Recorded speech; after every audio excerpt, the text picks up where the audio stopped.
Jeremy Corbyn is out of his own party, or he's not going to be the leader. They've decided on the new leader of your party, and it's not going to be him. And Zara Sultana came out and apologised for everything that she'd done. Why do political parties always descend into bickering and infighting? It's no wonder so many people are disaffected with mainstream politics, or don't even vote, don't even want to be a part of it. What direction is that party going in? Well, we'll find out. But the reason they were created was to have some kind of political opposition to the support for what was happening in the Middle East at the time. And that's not over. There's not a ceasefire in Gaza. That is ongoing. But will other issues get in the way and derail it? I don't know. And I can't blame people that say, well, we should care more about the politics at home and our own country. I understand that. Not everyone is of a global mindset. But the fact that our country was responsible for the creation of that situation, and they continue to prop up the regime, the government that is carrying out those atrocities. That's why it's so much of an issue for us. That's why people are protesting in London every week. And if you don't understand that, then maybe you don't see the bigger picture. And of course there is whataboutery and people that don't want to talk about that issue, leaping on other issues and saying, oh, what about Sudan? Yes, what's happening in Sudan is wrong as well. And the government of the UAE are propping them up and giving them weapons. And we should boycott them too. We should.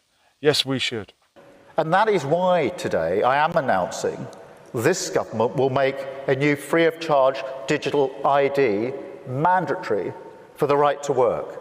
Closer to home, the big issue at the moment is the digital ID. And I haven't heard Jeremy Corbyn talk about that. Sometimes Jeremy might have a certain opinion but not be very vocal.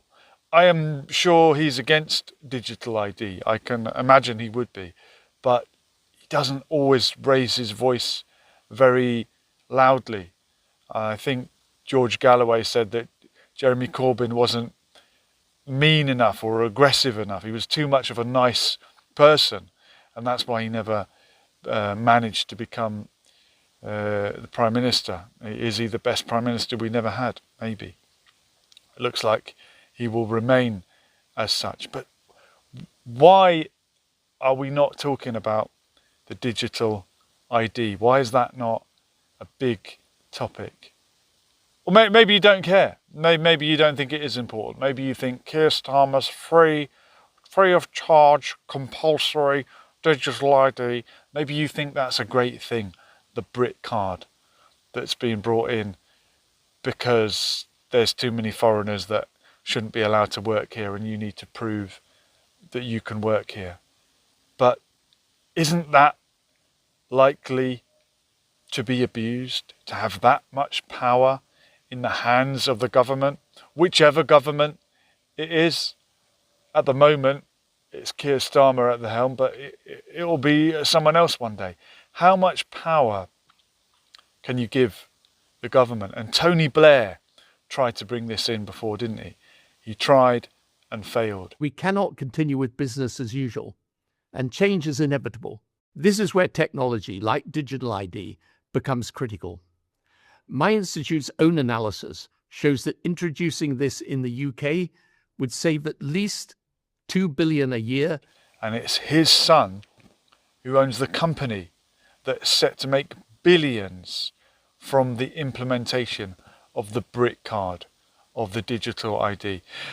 And a lot of people that are panicking about it, the people that do care about it, are saying, oh, we can't take any more steps towards being like China. We'll be locked up like China with the social credit system. I don't know how true that is. I've heard differing arguments about how the social credit system works in China. We talk a lot about these countries that lock people up for having different opinions, but a lot of people in this country have been locked up for different opinions. Are we actually much freer than China? I haven't been to China. If you have and you're familiar with the social credit system in China and how it works, are you really locked out of society if you don't know, or you don't do the right thing, if you don't have the right number of social credit points? How does it work? And are we headed towards some kind of dystopian China type regime over here, even though I think China gets a lot of things right that we don't? Let me know in the comments, what did you make of the Your Party conference, and do you think they should be talking about the digital ID?